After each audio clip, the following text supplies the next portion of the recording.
ang Ginoo din naghatag ani higayon na makatudlo ta sa pulong sa Ginoo. Sa akong giyon kagalinda nga daghang paagi nga mangandam ta. Ang tao may daghang klaseng pangandam. Mangandam di mo abroad, mangandam di magminyo, isa magminyo na dire wala pa. Mas maayo. Hindi mong abay.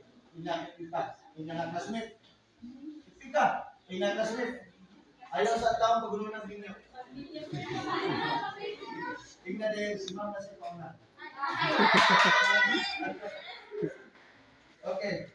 Dagang klase pangandam. Muna nga, kaya itong kinabuhi pangandaman nato. Amen? Kinalan na kay Kristus sa kinabuhi. Na kay relasyon ni Jesus. Personal na. Dili lang kay apason nato, nindot nga sipahan, nindot nga reliyon, sikat nga reliyon. No? Dili na mag-matter. Mag-matter din sa personal nato. It is between you and God. Amen? So, sa mga nindot kayo mong simbahan, bagong tital, napo kayo mong kapunungan, reliyon mo, pero ang personal na to, at ay sakto na relasyon sa Ginoo. So, problema kayo na. So anyway, nakitulong sa Ginoo, matulog na to, aron nga na kay sakto nito na relasyon. Dito sa Roma, chapter 10, verse 10, sugot na sa verse 13, paminaw mo kayo, kung may Bible, i-review niyo sa balay. Verse 13, sumala sa kasulatan ang tanan na magsampit sa ngalan sa Ginoo maluwas. Nindot o gasta ninduta. Ang tanan nga mutawag sa ngalan sa Ginoo maluwas. Isa ba'y katawag sa ngalan sa Ginoo diri kadadlaw? Kay naamang po ba yung mutawag sa Ginoo kay nabasted? Kay nasakitan, nagsilos. Ginoo, sa Ginoo. Awak ni Ginoo. Or ka, napanod ba ka? O sa baka, Ginoo. Gusto makamuros ang kahat. Anyway, seryosohon na ito eh. Kaya ang pagtawag sa Ginoo, hindi lang kasama sa pagtawag ni Mama, ni Papa. Ang pagtawag sa Ginoo, indication na kay relasyon niya. And then make sure na nakailasan mo. Hindi pwedeng may mga kailangan ko ni Senior Direk? Buboy. Kailangan ko ni Mayor. Buboy. Ano lang, Duterte na lang. Kailangan ko ni Mayor Duterte. Pero si Duterte, huwag kailangan ito personally. Kita lang kailan niya. So, muna hindi po problema. So, wala yung relasyon. Diba? Wala. Diyon mo sa kailangan ito, kita naman. So, ako magpasabot mo, hindi pwede mong tawag ito sa Ginoo, pinakailan tayo ng Ginoo, wala layutan niya. Kaya yun sa Bible ba, they call his name, but their heart is far away from him. Layo ang ilang kasing-kasing. So, matapos na rin yung sumunod ko, sumala sa kasulatan ang tanan ng musampit sa ngalan sa Ginoo maluwas. And in verse 14, apan saan man nila pagsampit niya kung wala sila mutuo. Ay man ang nagtawag na ito, wala hindi kami tuo. Well, ato mo lang yung sigutan niya pa, kay lahit maling dito ulang tas tumuis dila. Kaya pagtuo, di pwedeng gisulti lang. Ilang ipakita nga naligog mata. Wala naman kuya, di po pa tayo. Timan galit, basta magbaha sa galit, tabukon ng suma. Bisa pag magbaha, tabukon ko na yung suma. Kaya ipakita na ko sa imo na naligog ba. Isa ba na ko din yung balay, tabukon suma. Ramat si Dinola. Basta hiwitalan. Baglayo na lang. Baala, tugtog. Baglayo na ko. Kailangan mag-ling. Okay. Kung saan man nila pagsampit niya kung wala sila mutuo. So, di mo sampit. Iwa mo pagtuo. Una ang gilong ka na, musawag lang kay sakitan. Basti. Muna wak pansina. Kurka, wak isugot. Lima kay na. Kurka ha, ang sapa. Gusto na kinabuhi, problema, nagagdasin ng problema. Kung saan man nila pagtuo kung wala sila makadungog sa mensahe. Pwede.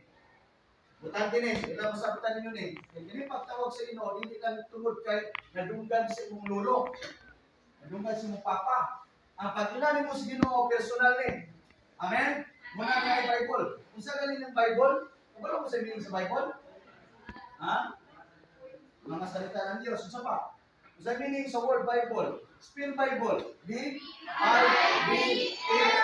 Namun Bible means basic instruction before leaving earth. Walang Bible.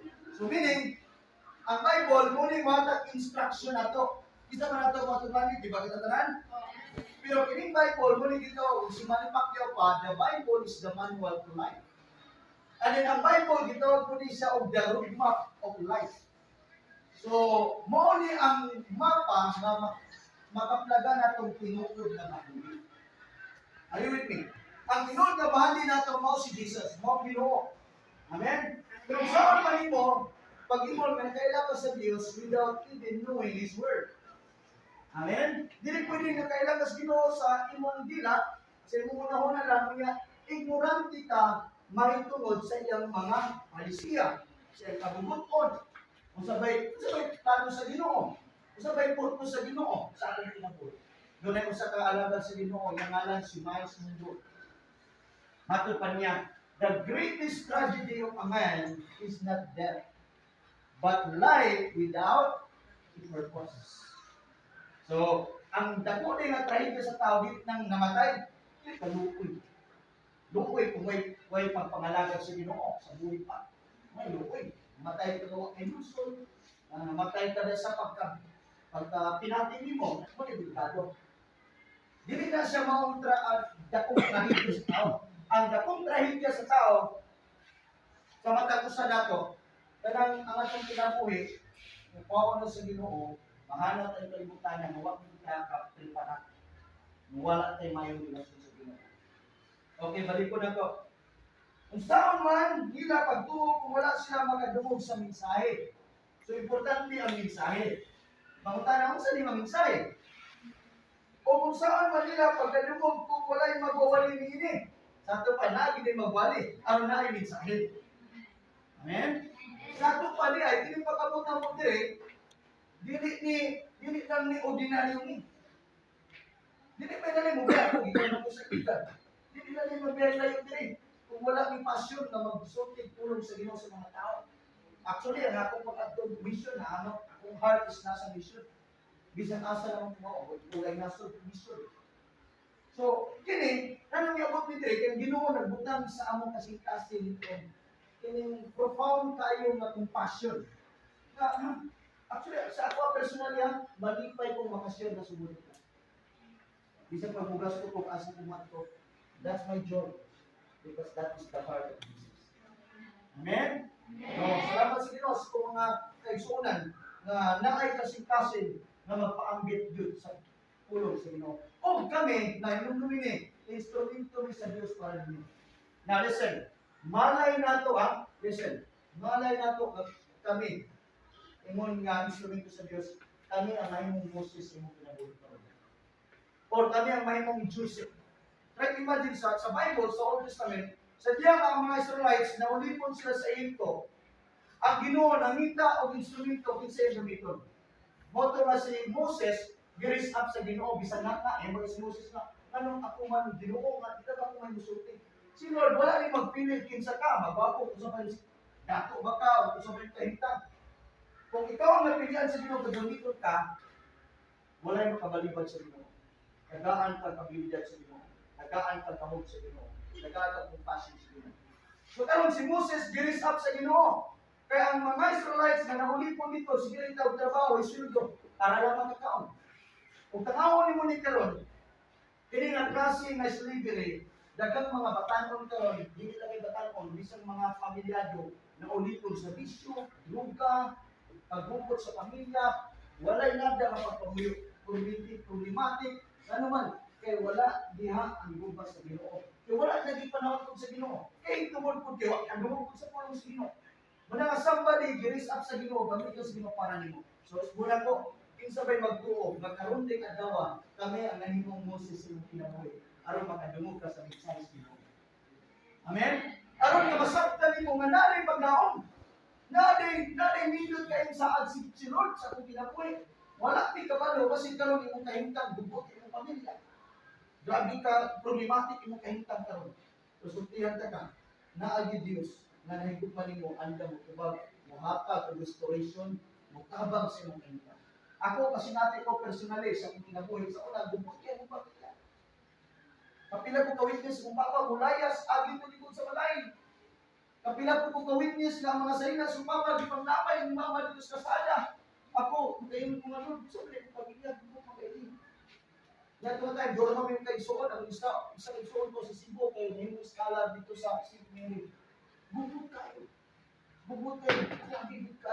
Grabe ka, pag-ibig ko. Sabi nga, ato na akong kinabuhi. Rakit-rakit na lang ko ato sa Cabello, nagbukod ko sa Cabello, na-performing arts ko sa Cabello, nagpakat yung mga pista.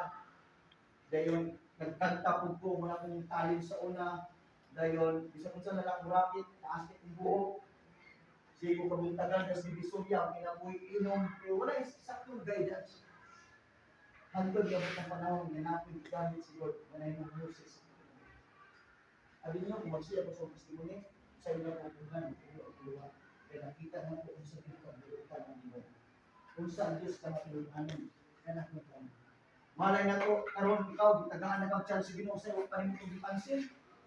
Karon mo na nga chance nimo, kinalangin mo ni pagsinon. Pero na Diyos nga mamuhat na pumutang sa imong kinabuhi. Kinahanglan ta mo sulitir mo, hands up ta Ginoo, di na ko kaya. Nanginahanglan ko sa imong tabang.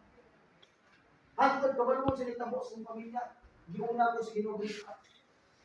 Hantod nga gikan sa pagka-ignorante nako sa pulong sa Ginoo.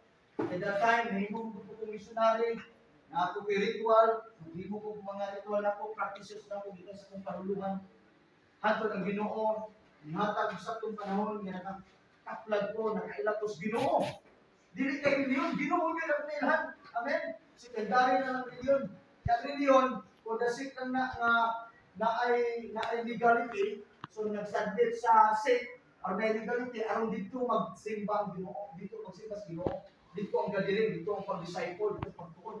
Muna nga niabot ng more than 3,000 names of religion sa atong nasod. But right now, I don't care about religion. But what I care the most is our personal relationship with the Lord Jesus. Amen? At pagpapakan sa Lord. So, hanggang nabot ang panahon, nagtagaan ng Bible ng New Testament. Na that time, ignorante ko, ikusabog sa ng Matthew, wala yun, what ko idea? Kung saan ang pulong sa ng Bible. Hantod one day, na, hindi ko nga, kinala makasabot ko ang Bible. Binuhod ko dito sa balay sa kayaan, kaya nagpuyo ko dito. Hindi ko Ginoo, kung imo yung pulong, pasakita ko ani. Kaya sa una mo na kong prayer, more on Latin. Akong personal prayer, kaya naman ko ritual sa una. I don't know, nabog ko yung practice na. Akong personal is more on Latin. Murang iyong inisip, inom, dinore, pisara, may disang arato, kopran, dikriyan, muna ko mga pakampo. Ako mismo, ako kasabot. Without knowing, at ito akong ritual, mo ito yung nag-footmood na ako. Madamot kong walay na daw kinabuhi.